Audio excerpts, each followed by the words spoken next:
Her voice was trembling when she asked me not to interfere. She stood in the kitchen, shoulders slumped, eyes red, lips shaking as she whispered, "Please, Dad, don't make it worse. I'll handle it." I nodded. I promised. But promises, like people, fracture under pressure. That night, I sat in my car outside his office. The building's glass windows reflected the streetlights, sterile and cold. I didn't step inside. I didn't need to. Watching, waiting, calculating, these were the skills that never left me. When his figure appeared at midnight, laughing into his phone, I gripped the steering wheel so tightly my knuckles whitened. My daughter's tears echoed louder than his voice. I didn't confront him. I let silence do the work.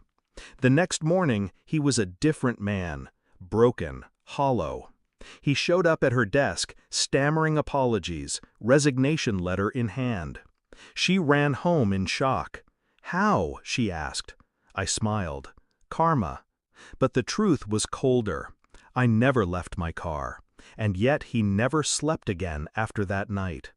For weeks I replayed the moment. The fear in his eyes.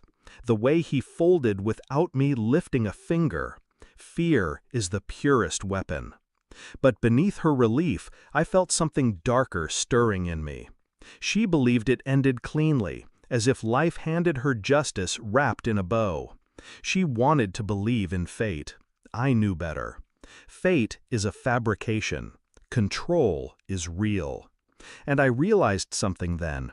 Her boss wasn't the true problem. He was a symptom. The disease ran deeper. My daughter trusted me, but she didn't know the shadows I still carried. She begged me for peace, not vengeance. And yet, without lifting a hand, I gave her both. The betrayal wasn't in his harassment. The betrayal was in the world that allowed it. In her belief that silence would keep her safe. Her tears became my fuel. Her plea not to interfere became my leash. But I'd already broken it. Quietly, without permission. That was the first fracture between us. She didn't see it. I did. I began watching her more closely, not in paranoia, no, in calculation. Every night I listened to the cadence of her footsteps upstairs, the pauses in her breathing when she thought no one was awake. I checked the locks twice, then 3 times.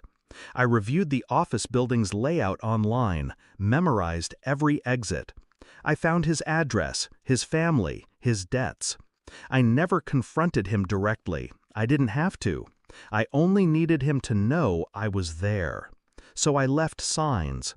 A photograph of his office window in his mailbox. His wife's car license plate number tucked under his wiper blade. Anonymous, silent, untraceable. It was enough. By dawn, his confidence shattered. By morning, he was begging on his knees. But still, I wasn't satisfied. Because I understood something she didn't. This wouldn't be the last man to try. The world was filled with predators, and my daughter, despite her strength, was still prey in their eyes. I couldn't stand idle, not again. The question wasn't if another man would hurt her, it was when. And I was already preparing. The truth arrived quietly, as it always does.